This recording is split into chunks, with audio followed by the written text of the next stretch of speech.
Welcome to another edition of For the Love of Creatives podcast. I am Dwight, and I'm joined by Maddox. We're the Connections and Community guys. And today, our featured guest is the lovely Christi Meril. Welcome, Christi. Hi guys, I'm so happy to be here. Thanks for asking me to join you. Yeah, this has worked out so great. We're happy to have you here. Thank you so much. Of course.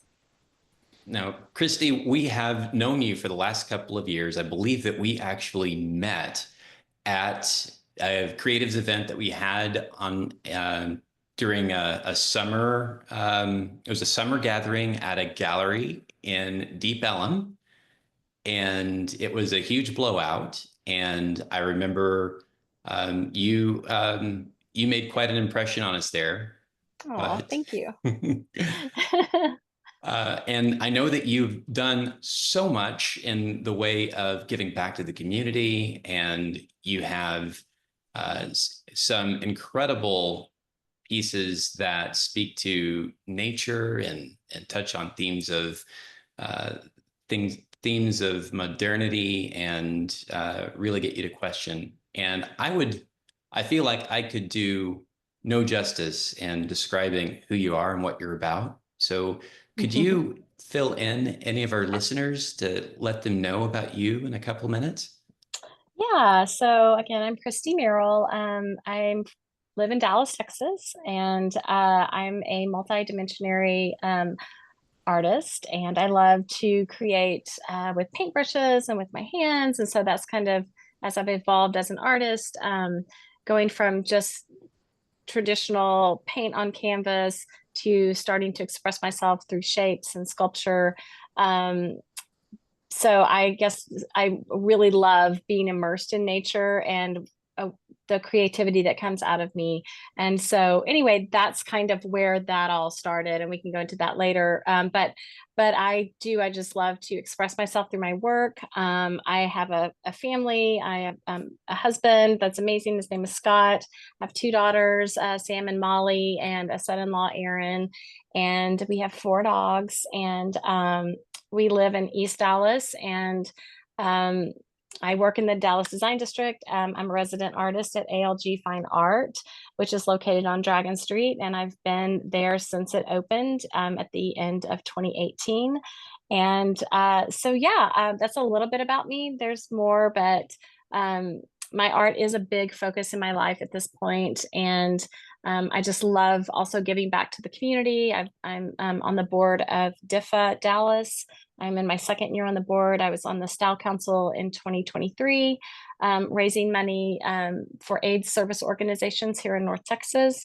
I have been involved with Dwell with Dignity. I've served as art chair for them for at least twice, and then also volunteered with them as an art consultant, and DCAC and a few other things. So I do love giving back to the community, and I feel like if I can't give back with my art, then why should I make art? So that's a little bit about me. What a great lead in, Christy. I love how much you just put out there the whole community piece because, of course, that's what Dwight and I are about. Yeah. Yeah, I think that's why we connect.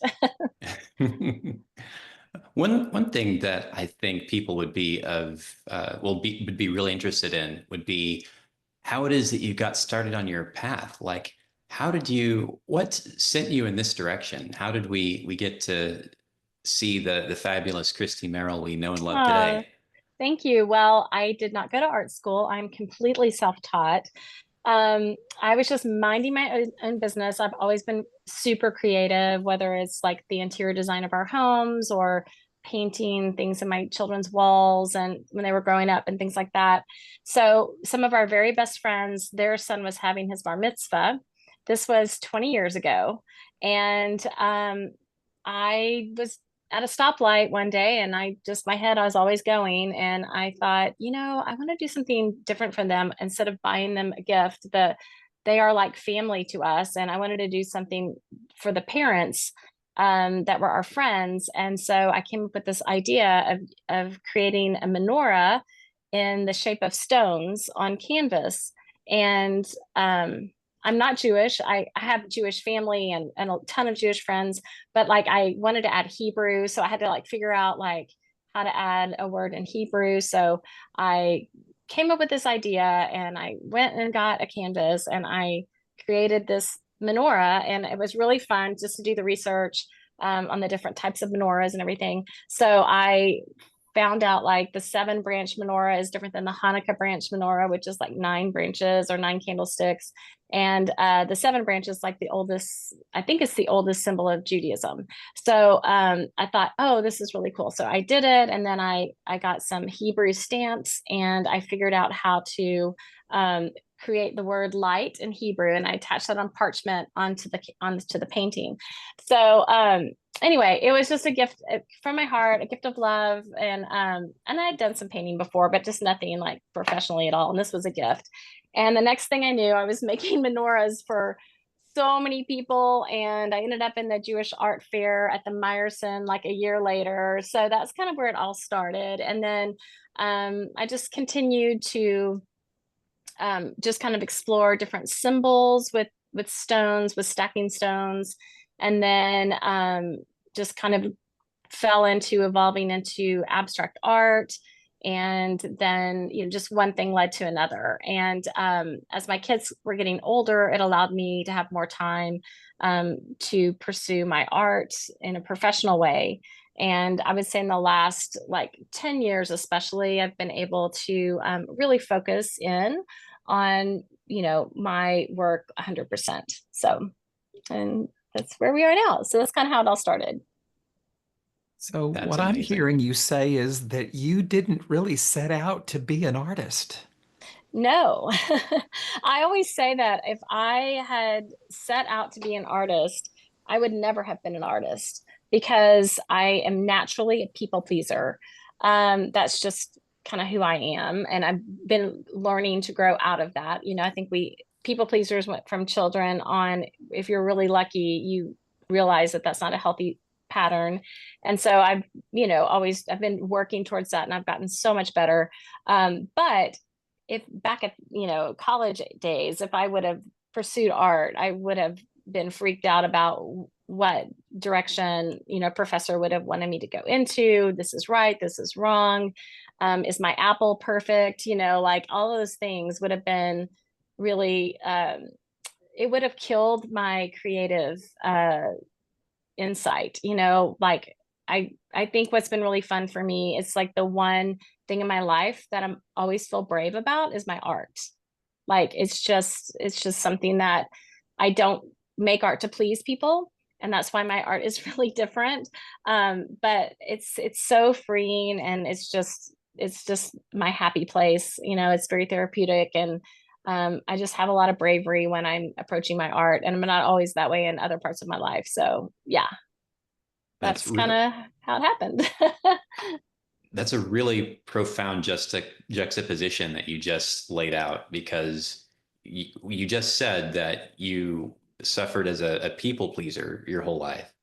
And the art is the one area where it's all yours, it's on your terms, it is Yeah. what you want.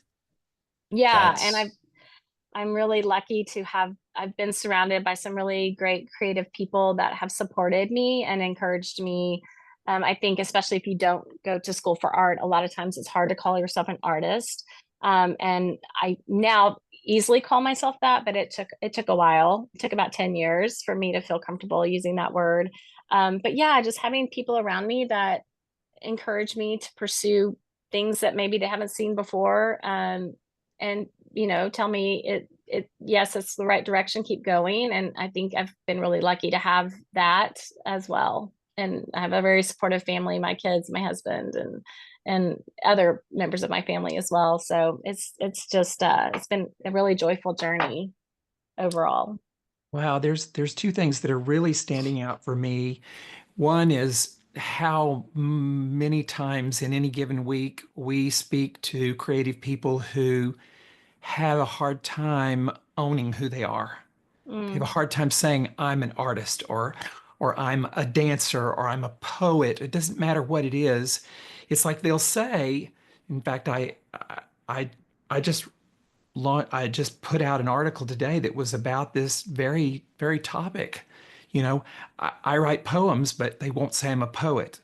Mm. I dance, but they won't say I'm a dancer. I paint, but they won't say I'm an artist. It's such a common theme. I would like to hear that day when you finally said the words, I am an artist. Maybe you said them to yourself. Maybe you said them to someone else. What shifted for you that day when you made that declaration out into the universe? Because that's what it is. When you, the first time you say, I am an artist, that is a declaration out into the universe.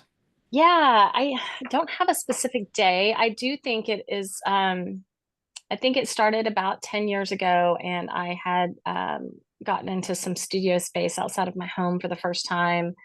And I think just being like welcomed into a community of artists and seen as an equal was really is definitely, I feel like in it, maybe not it was a single day or time that I remember, but I think it was a gradual like process where I started being surrounded by professional artists, and they respected me, respected my work. And then I went from that studio space to the Continental Gin and Deep Ellum. And then, you know, and then I was asked to join ALG. And I think um, it was probably before I went to Continental Gin. I would say that I started feeling comfortable. I started selling my work. I think when, you know, it's just all those things mixed together. It's not like you have to sell your work to be an artist, but it was like, I think it was a combination of being befriended by artists. I did a women's group that was women artists that I met with like once a month. Um, you know, I just started developing relationships with people I really respected as artists, and the fact that they embraced me and what I was doing, I think really gave me the courage to feel like, oh yeah, I'm an artist too. You know, I'm part of this club too, you know. So Well, yeah. and that's beautiful. You're touching on notes of community. Yeah. I loved how even with your origin story, you were talking about how it was so important for you to give of yourself to that close family friend, and you mentioned your family, and you mentioned being embraced by this artist community. And I know that through your work with DIFA, you're touching other communities. Could you tell us a little bit about all of the different communities that you're involved in? Yeah, it's really funny. I guess sometime during my art journey, I decided to start giving back with my art. And it was probably around 2011. And honestly, I wouldn't be talking to you today if I hadn't started down that path. And it wasn't something that was calculated. I actually just, it was a way to like give my art, give back to something I believed in. And then I met some really wonderful people and started developing relationships. And honestly, that's why I'm here today talking to you guys, because I was giving back, and I got to know some of the most beautiful people. Because I think when you get to know other people that have similar desires to give back and support the community, then you like just find some beautiful, wonderful people that journey with you in life, and professionally as well. But so some of the things that I have been focused on, I've done one of the first art shows that I did called Summer Colors. Jenny Grumbles started it, and it supports Scottish Rite Hospital. So I love doing things that support children. So that's something that I've done almost every year. I think I missed it last year, but I've done it at least for 10 years mixed during that time, supported it. And then Dallas Children's Advocacy Center is something that I've become more involved with in the last like 5 years. I served on the curatorial committee for 2 years.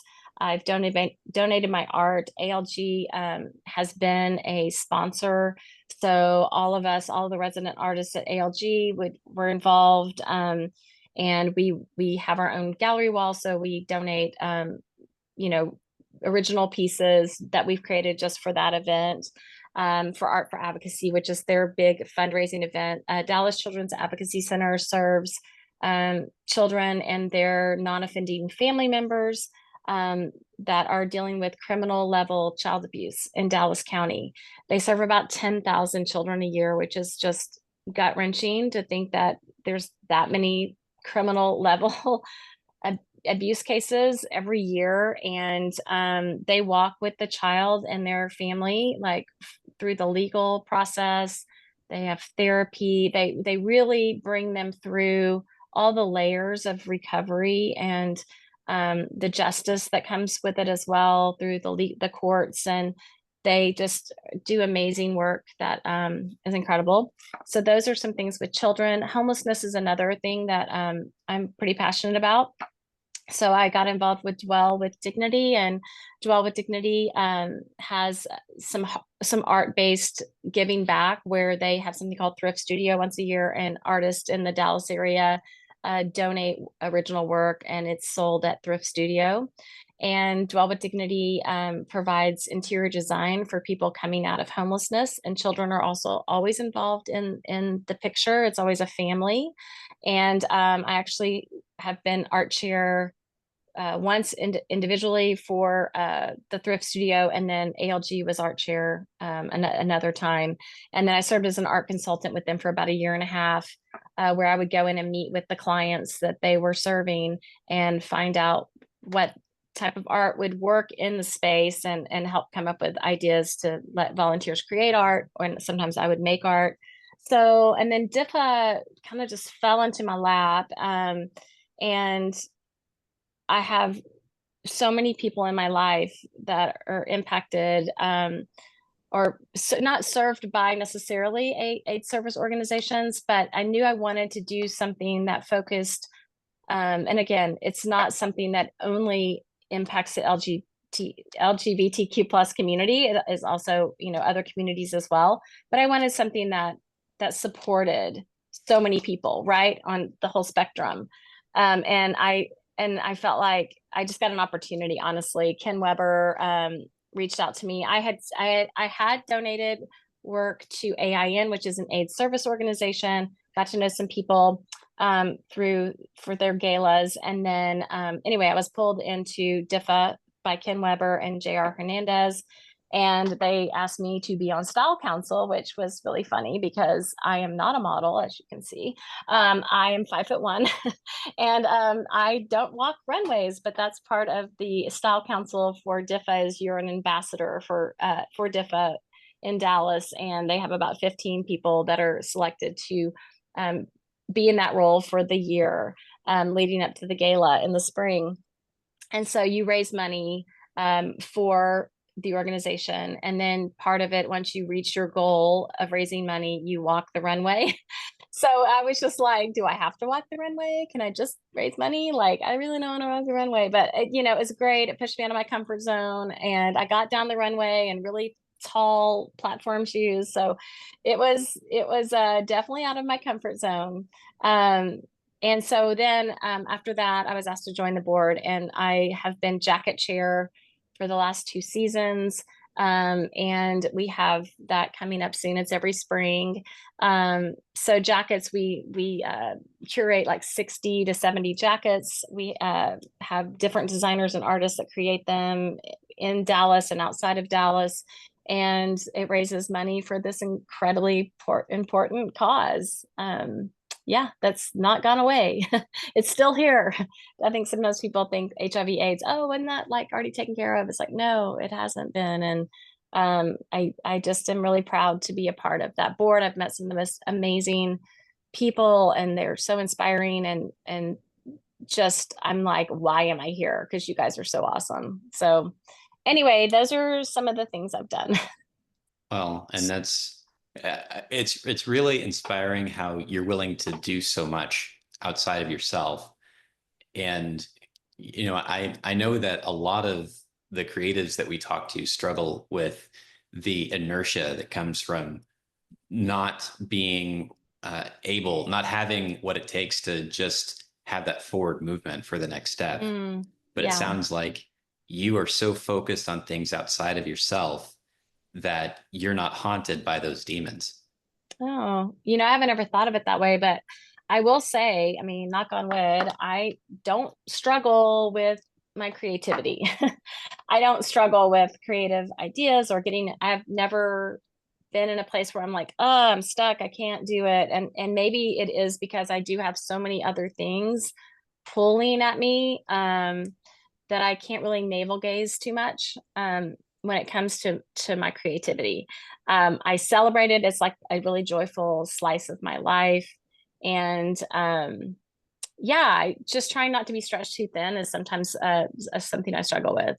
But oh, and another thing, as a founding board member of Dallas Galleries for Advocacy, and I rolled off the board in January after 2.5 years. It's just again spread too thin. I was like, okay, I can't do all of this and make art. So yeah. Christi, your story is such a testament to the value of community, and you have so beautifully illustrated how community has benefited from all of the things that you participated in and put energy into. But it's a two-way street. So I Yeah. would love to know, what was some of the value that you received in those communities from your participation? Yeah, I think the thing that always, I've said it once, I mean, I think I've said it a couple of times. I think relationships for me, the people that I've met, like you can't, that's just a priceless thing.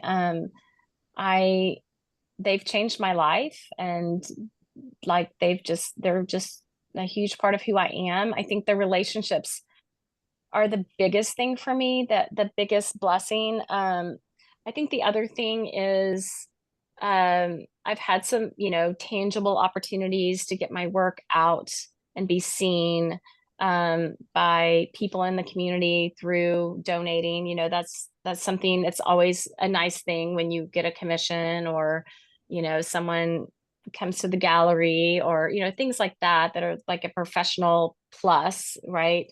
Um, Do but you yeah, do I you think, feel like it opened up doors for you that maybe otherwise would not have been opened? oh yeah, I like, again, I think through the relationships that I've built, those doors have opened. I mean, I met, so Melissa Ellis and I met, gosh, it was like 2011. We met at something we had donated to. I can't, not right now, it's blanking on what the name of the event was. Anyway, we met, and then a few weeks later met again because we both donated to Dwell with Dignity, and then became fast friends. And other artists that I love and adore are also still in my life from that early time. And then Melissa met Anna Kearns in the spring of 2018. I was at Continental Gin. Melissa was painting out of her home at that time, and she met Anna, and they did a small show together. And Anna said, "I have this concept. I want to have resident artists. I want everyone to, be in an open space." And she was like, "Do you have anybody you would want to call?" And Melissa said, "I have one person I will call," and she called me. And that was when she said, would you like to go to the design district? Like, and I was like, yes, I will follow you anywhere. Cause we had become such good friends that I knew that if it was something she was interested in, then I would be interested in it. So like that, like really changed the path of my professional journey right there, because I became a part of ALG. That was in the summer of like June of 2018. We moved on to Dragon Street at the end of 18, and it just that's been my professional like launch pad since then. And so yeah, I mean, I know that, I don't know if that's kind of like the answer for me. It really is, there's other people I could list that just, they have helped shape my life like in a great way. And it's been people within the organizations, in leadership, or other volunteers and things like that. So yeah, I think I that's just want to say, people. Melissa Ellis is a force of nature because we know Yes. other people who she has changed their lives as well. So Yeah. what a Yeah. So beautiful story. she's was yeah, she's been like my sister. So we've journeyed through a lot together. Yeah. A lot of life, a lot of art. Yeah. Christy, I'd like to back up for a minute. You Mm-hmm. said something back there probably 15 minutes ago that caught my ear when you said, I create art that I want to create. I don't create art to please other people. Mm. I'm probably not wording it exactly. Yeah. Yeah. No, you're good. Um, and I'm curious because this is kind of a topic that we certainly hear from time to time, this artists, and of course it doesn't apply just to artists, it applies to almost anybody that creates. It doesn't matter what you're Right. creating.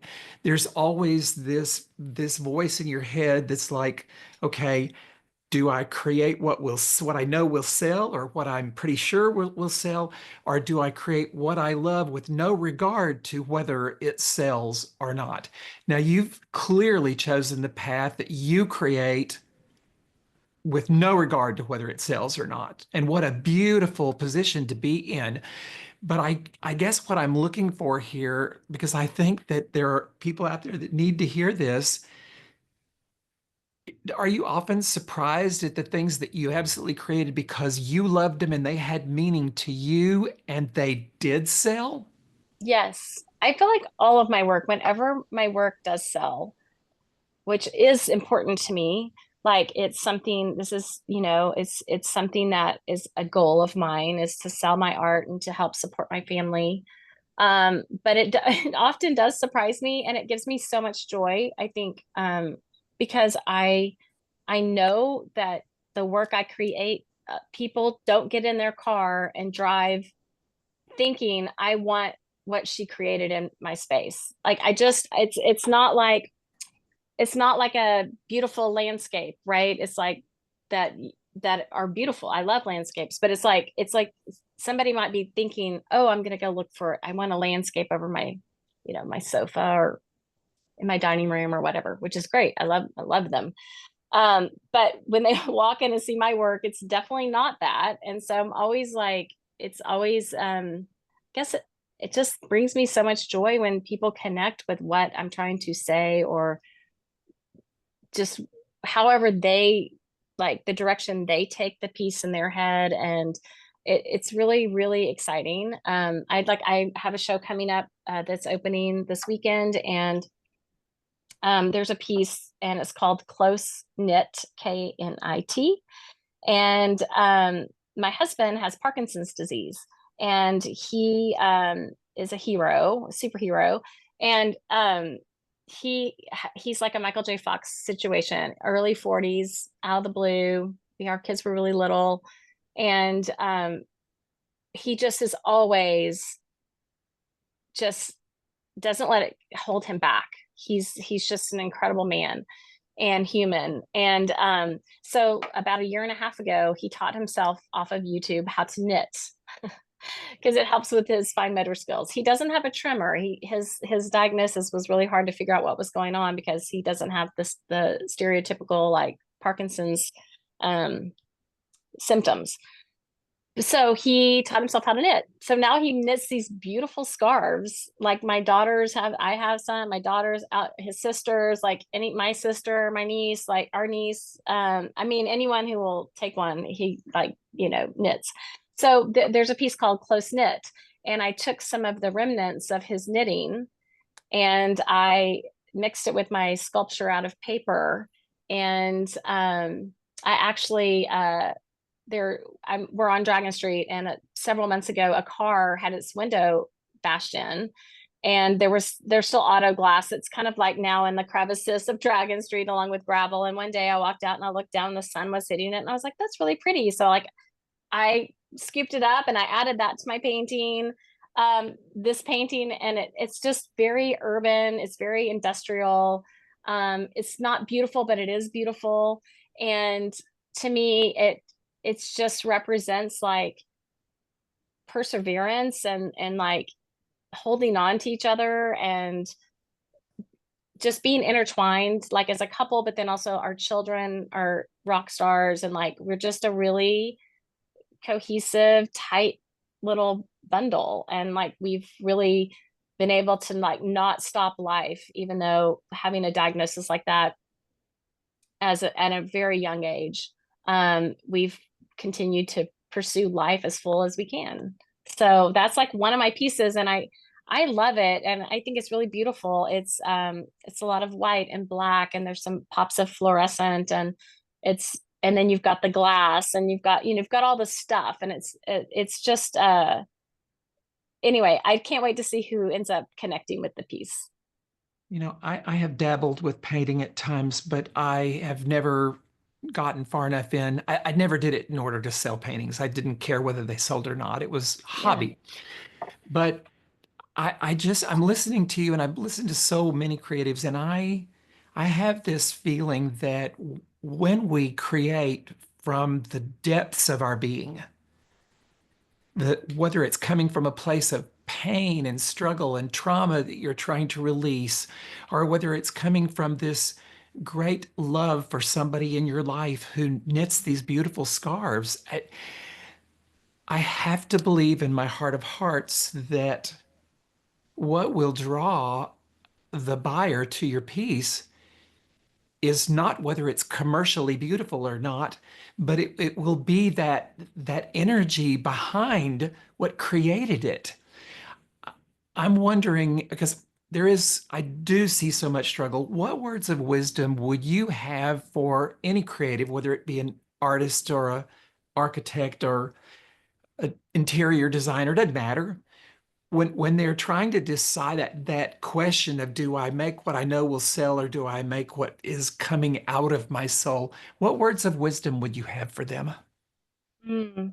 I think, and all the industries are different. I think being a visual artist, I have a lot of freedom, right? I think I have a lot more freedom to do whatever I want to do, versus maybe an architect would or an interior designer, but there's still wiggle room in there. And I think that go for it, like just go for it, because I think that that's what makes us different and unique. And again, you know, it does make it harder, like in ways, but there's so much joy. And I think and then you have this individuality that I hope people think of when they think of my work. I mean, I don't know what people think when they think of my work, but I hope they see it as something different, as something that's unexpected, that does come from my soul. And I feel like a lot of times when people come into our space at the ALG through the years, they feel a sense of energy in that space.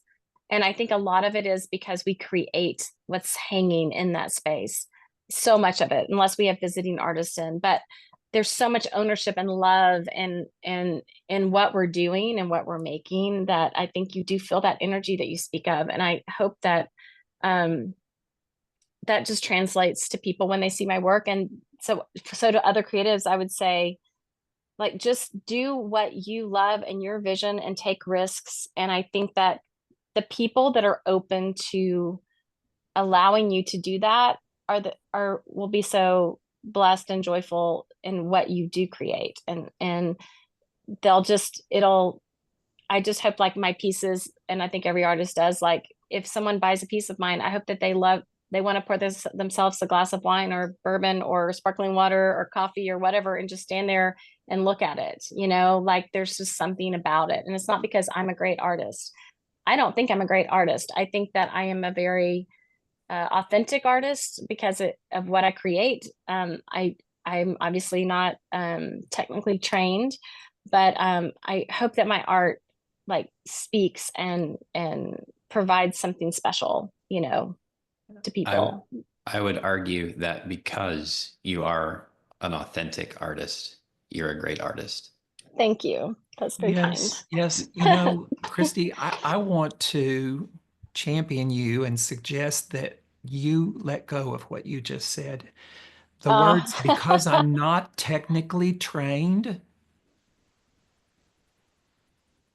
I mean, you do what you love and it sells, and you're in a very well-known gallery. I mean, does it get Well, any better? and you're in Thank good you. company. You're I in good am in company. great company. I'm, like I said, I've been surrounded by some incredible people and I continue to be. And um, I just, I just am so grateful for them because I wouldn't be where I am without people saying, do it, go for it. You And know, now I feel like, oh yeah, I'm gonna fucking go for it. Like I feel very free, a lot of freedom now in my creativity because I think I've finally hit the place of like internally where I've hit a place of just like, yeah, make it, just make it. Yeah. So I just want to say that historically, some of our most profound composers, some of our most profound painters, some of our most profound musicians have been people that were not technically trained. right, Dave right. Grohl, y'all. Yeah. It's just I think when it comes from You got inside of natural you. what somebody else has to go and get trained for. I Yeah. mean, from where I'm standing, y- Thank you. I mean, from where I'm standing, do I need to finish that sentence? From where I'm standing, you know where I'm going with that, right? Yeah. Thank Yeah. you. Yeah, Well, you got and you Yeah. got a God-given gift that somebody else had to study under someone else to and basically, I don't want to say copy, but No, yeah. I think it's great for people that have studied and attended art school. I admire them. I think it's wonderful. I just know for me, and it wasn't even like I literally fell into creating art. I mean, again, for my whole life I had doodled and painted and done things, but like I really did truly fall into like, oh, this makes me happy. Oh, I have a passion for this. Oh, like, and kind of figuring out ways for it to fit into my life at a time when my kids were really young and then and continuing to allow it to give me therapy and direction. I'd only been painting for a couple of years when my husband was diagnosed with Parkinson's. So it's been such a lifeline for me. There's no better feeling than when I can lose myself in creating. And I think a and lot of I think that's just humans. We're all creative. Everyone's creative. I mean, whether it's cooking or gardening or, um, all the different things, scrapbooking. I mean, there's creativity all around us. Anything we all need creativity. But for me, it's visual art, and I just can get lost in it, and it's wonderful. I think the one thing that separates people from those that don't really think they're creative and those, you're right, we are all creative, but what separates us one from the other is our ability to own it. Yeah, It is so important to own it. yeah, and it is. sometimes we just need to have a little bit of direction and, have someone point it out to us, allow people to um, let us see what we're blind to. Right. Like my sister is, I'm a very type, I say there's not a type B, I'm a type Z. My sister's a type A. She's an academic, she's brilliant, she's amazing. She lives in the DC area, but she is always like, I am not creative at all. I can't do any interior design. I can't, I don't like to go shopping for clothes. I don't like, but my sister is one of the best cooks you will ever experience. And she's like, oh, this is this Bon Appetit, recipe. I mean, and like that's just her form of creativity Mhm. is being in her beautiful kitchen and creating these incredible meals. And she doesn't do it just when people come over. That's what I like to cook, like when it's a creative act and I'm doing something for other people. Like I enjoy bringing people into our home. Not Mhm. to be every so often. It's not something all the time. But like that's when I like to cook. I do not like the mundane cooking every day. My husband and I eat out way too much. I'm very satisfied going to Taverna and ordering pasta and coming home and just vegging. My sister, though, they left it fine dine and stuff, but she almost, I bet 5, 6 days a week, she's creating something that you would eat at any fine dining restaurant. So I do think creativity, it's just, there's so many ways around it. So I always tell her, you are creative. Absolutely. Absolutely. And on the topic of being a true artist, I think that there is a realm even within the visual arts where you can be a spec artist, Mm, right? Where if you're just a cog in a machine and you're just designing things as you're told, you're creating things to order, mm. we can detect how there's no soul. There is Yeah, not a light there. Yeah, that's the kind of thing that you could probably move off to have done in an automated fashion and have no right, people involved in all. right. Whereas the things that you create, we can look and see that there is that inner light. There Thank is you. something with substance. We can reach out and touch something that puts us in touch with the divine. Yeah. Oh, wow. Thank you. I, It's a I huge have never compliment. seen anything that even remotely looks like your work. Your work is Oh, very um, unique and it's very recognizable in many mm, ways. Um, it's very eye-catching. Yes. So I'm going to take us in a little bit different direction. I have a okay. question. Yes. What story do you wish that somebody would ask you to tell that you have never told? Oh, gosh. Hmm. Let me think. Take your time. Yeah.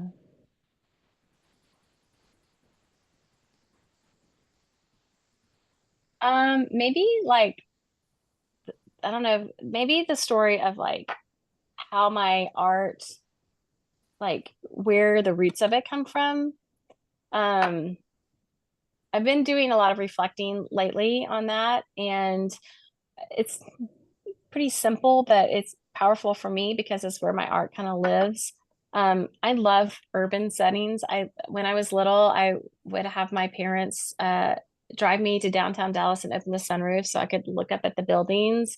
And, I just was fascinated by anything that was urban. We lived in the suburbs. So whenever we could, I would just please take me and so like New York City is like my one of my very happiest places. I love the energy of people. I love sitting in a coffee shop and just not talking to anyone, but just feeling the energy of people and them living their lives and walking down a busy sidewalk. Even it sounds weird, but even sitting in rush hour traffic doesn't really bother me. I just I love the energy of being around people and them doing what they're doing. I don't necessarily want to talk to them. I'm fine to talk to them. But there's that. There's just this like I crave that. I crave that. But then I have this other whole side of me when I was little. We would always go to Colorado for vacations. We didn't do a lot of traveling, so that was kind of where we would go. My mom had a huge passion for being in the mountains. She'd grown up going to the mountains. So I just remember as a little girl, like just feeling this presence when I was immersed in the mountains hiking or whatever we were doing, and just the air and the smells and the feeling of it and this majesty um so I would collect rocks, and I remember getting I had a necklace that was an aspen leaf that had been dipped in resin, and now I use resin in so much of my work, and not because of that, but it's just really weird. And like I had a little pine cone that was dipped in silver that I would wear, and like it's funny how I don't know if that's really an exciting story to tell, but to me, it is a story of just how things early on in my life that gave me this when I was too young to be able to express how they made me feel. There was something that I was just so drawn to, and it felt like it helped complete me. And now, like my work has just become more and more and more expressive of both of those things. Like marrying that urban industrial with nature and that pure beauty of nature. So I don't know if that's a great story. Can't really think of another story. I think that's a great story and I love it and I'm so glad that we got to hear it first. You've never told Ah, that story before? no, I mean I've been thinking about it a lot. I've been writing things down because of this show coming up, and it's focused on um, it's called Reviving Giants, and there's old growth redwood that I am working on as canvas, and I've just been writing. I've had to write stuff for like press release and some things like that. So I've been really thinking a lot about how to just, where did all this come from? And like, it really came from like those moments, and things have, as I've just lived life from those moments as a child. But like two core things for me have always been like being in those places make me feel good, you know, just when you're a kid, you just know it makes you feel good to be amongst the pine trees or looking up at a mountain peak or Well, looking at and the sunroof and seeing these buildings, like, yeah. yes. Well, and Dwight and I have had the pleasure of seeing some of your old growth redwood art. And, for anybody listening right now, there will be a link to Christi's website in the show notes, and we encourage you to go and view her art because you won't have seen anything quite like it. Yeah, my husband and I went to the Mendocino coast in 2022, and we stumbled upon a craftsman who makes furniture out of redwood. And I was like, it was the day before we were leaving, so we bought a few pieces to have shipped back to Dallas. And then last summer we went back up there and actually scheduled a meeting with him. We went out to his property about 10 miles in from the Pacific Ocean into the forest, and he has a couple of acres, and he has a building where he houses these beautiful pieces of redwood, and they're all sustainably sourced old growth. I've learned from him, old growth redwood means the tree is at its youngest 200 years in age, and those forests can date back to 2000 years. And so all the pieces that I purchased from him are all old growth pieces, and those pieces were kind of just, those trees were just kind of cut down just at will by the timber industry from 1850 to 1950. And then I think, as humanity often just destroys things, people went, oh wait, maybe we shouldn't cut down these giant trees that have been growing for some thousands of years. So they started putting protections on them in 1950. So these pieces, there's a good chance they were cut down before 1950. He pulls the trees out of the rivers that flow into the Pacific Ocean, off the beaches, or out of private land where they need a stump removed. But none of the wood has been cut down, for this art, obviously, or for really any other purpose. They do still do lumber with redwood, but it's not the old growth trees. So to be able to get these trees like new life, I've been working on wood since 17, as well as sculptures, and to have these pieces and all their majesty like be my canvas is intimidating. It's an honor. It makes me cry sometimes when I look at them, and I just hope to give them another life and as modern art. And I'm excited to share the collection with people. So yeah. Yeah, beautiful. I can't wait. The last time we were in the gallery, you had received a whole shipment of the old growth redwood and you hadn't started working on it yet. So we Yeah, haven't seen any of those finished yet. I'm So we excited. are looking Yeah. forward to Yeah, that. I'm excited to share. Yeah, it's going to be amazing. I kind of like how those two experiences that you had, the things that light you up, are like sides of a coin in a way. Mm-hmm. The urban giants and those things that you see only in nature that also are of a large scale. I hadn't thought of that. Yeah, exactly. And I have some of that going on, and I had never really thought about it, but I grew up in a small town. And so when I ended up in the big city of Dallas and arrived at all the skyscrapers, I was kind of in awe and very Yeah. much am an urban dweller. Like I Hmm. break out in hives when I go out to suburbia.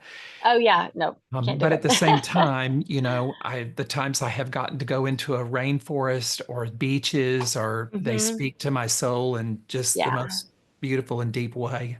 So yeah, I get it completely.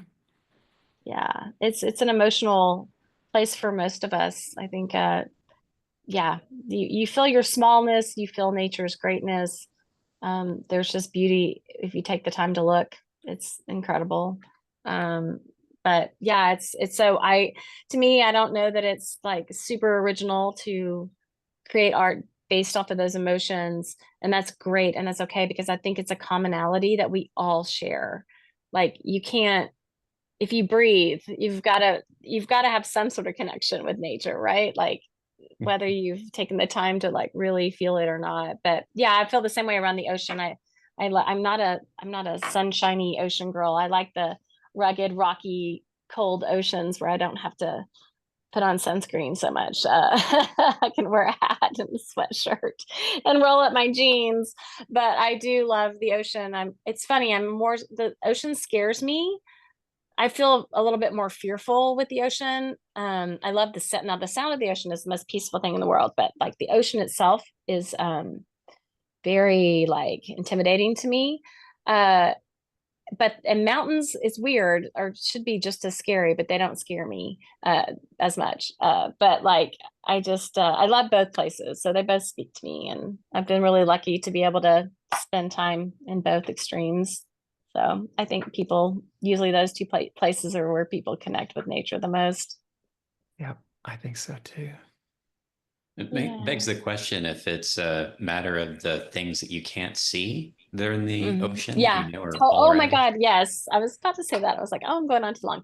Yeah. No, that's totally it. Like, I know there's like, I look out over the water and then I know underneath it, there's this whole different world. And it kind of creeps me out. Like, it's beautiful and incredible. And I think it's just that unknown. And my imagination just gets a little creeped out, and like they don't like there's nowhere to go sleep. Like at least like I know like bears can like create a little place to sleep in the winter, like or like a moose or like a deer or like whatever, like a beaver will build a dam. Like there's a place to go sleep. They're like more like us, and you're like the ocean, like these animals, like yes, they have their form of sleep, but there's just constant movement. That never stops, and I think that makes me feel a little anxious. Yeah, weird, but and I feel my smallness like around the ocean. You feel how tiny you are. It is Powerful. something definitely to be respected. Yes, very Yes. powerful. Yeah. Dwight, you got some rapid fire questions for Christi? I do. Uh-oh. If you have some rapid fire answers. I'll try my best. I'm not the quickest thinker, but I'll try my best. All right. So we have three rapid fire questions. The first of which is, what is a book or resource every creative should read? Hmm. You think about, oh gosh. I I think honestly I love fashion magazines because I think fashion for me is like it is its own form of art. And I know we've been talking about nature and all this stuff. I think this kind of leans into my urban side, but I think I'm a very visual person, and reading is great too. Don't get me wrong. There's great books to read. But when I'm thinking about like just creatives, like I feel like sometimes when you're looking through and you're seeing the colors and the textures and the layers and all those things, to me, I've whether it's any kind of I love magazines. Like I don't subscribe to them. I should, but I will pick them up when I have time, and I love to just look through them and just kind of absorb what's going on, whether it is Vogue, or it is something that's a little bit more artsy and more narrow in its field. I love looking at the visual stimulation that I get, I think is always helpful. If you're in a rut, like that's a good place to look. Is Yeah, I think magazines are great. That's cool. Sounds I so think that's great intellectual. because that's not your typical answer. I love it. I Right. mean, I could, yeah. I mean, there's a lot of great art books and stuff, but I don't know. I just like I like letting my mind go and absorb. So yeah. That's a terrific answer. So next one should be a lot easier. What three words define your artistic approach?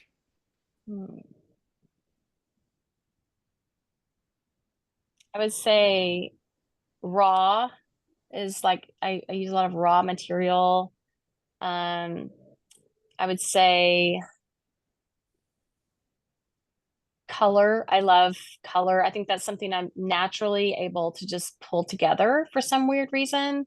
I don't really plan out my palettes, and I just kind of start going with it. And so I think color is something I really enjoy working with and playing with.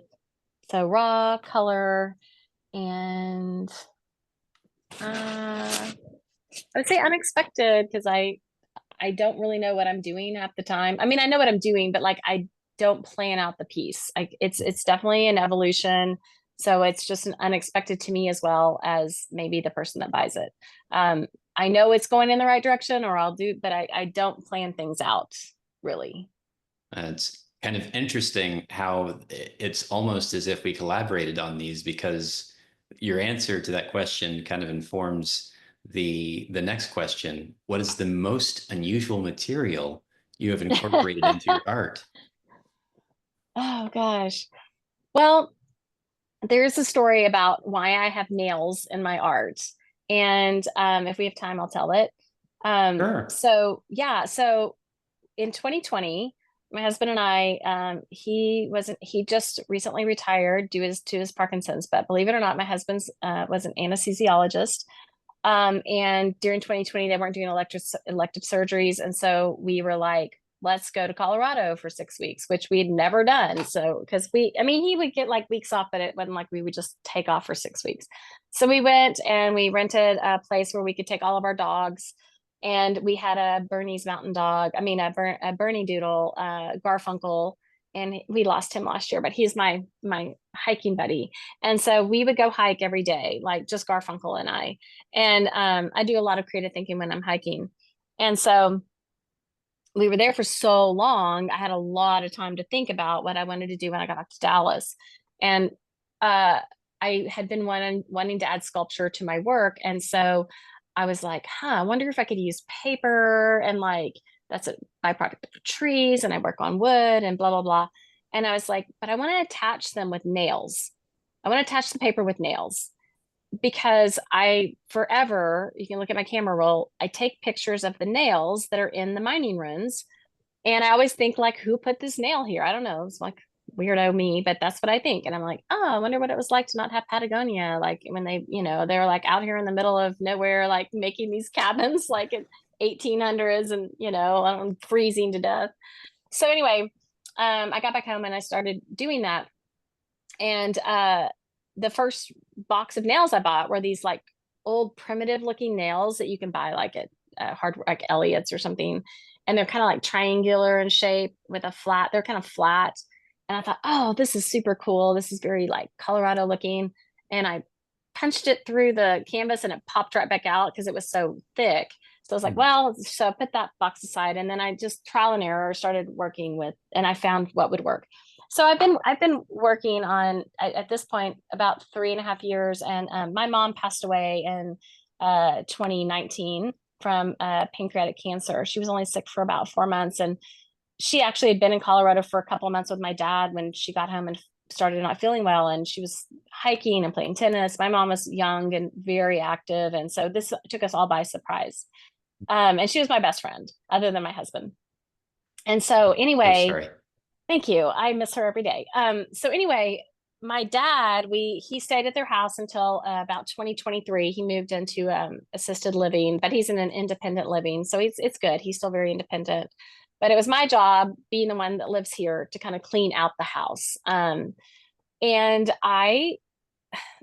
that was in their upstairs, one of their closets upstairs, and I have it now at the studio, but I have this piece of wood that my mom had collected. My mom always picked up rocks and stuff, and I do the same thing. But it was a piece of wood with nails in it, and they were nails she had collected from old mining ruins. And the nails were the shape of the first box of nails that I bought. Oh, And so now I started incorporating that box of nails into different ways into my work. So if you see this Reviving Giants, I have a lot of those nails tucked into some different places.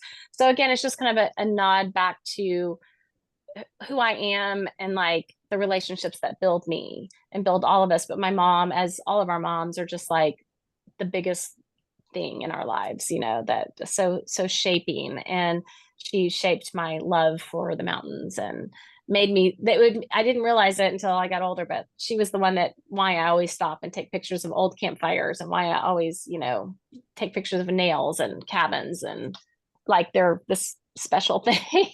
And they are special, but they're very common too, but they're just magical to me. But so that's kind of one of the things I think that sometimes people say, why are you using nails? And it really just goes back to that very simple story of I just wanted to attach the paper with something that reminded me of, you know, something I'm always drawn to. It's very common little object, nothing fancy about it. Kind of like me. Wow. But what an amazing story. I mean, that's Thank you. Yes. Yeah, it was no one would ever guess wild. that. I almost died when I pulled that out of the closet. I was like, I just had never seen her collect the nails. Like I've always seen her collect other things, but not that. And that she had them on this really cool little piece of wood just laying there. So they're at my studio now. Some people would say that you had a visitation from your mom I that I day. agree. I agree. And the show I'm working on, I felt my mom so much in this show. So much. Yeah. Yeah. Can't wait to see it. I know. I'm excited to share it. Christi, this has been awesome. Thank you. Thanks for Thank taking you the so time to. much for, pouring your heart out and sharing your story. Yes, it's been Oh, amazing.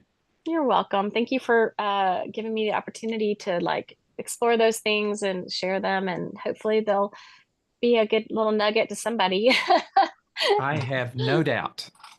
So anyway, well, thanks guys. You guys are amazing, and y'all have brought a lot of light into my life as well. And I love what you do and how you are just, you know, so genuine and again, authentic in how you approach connecting with people.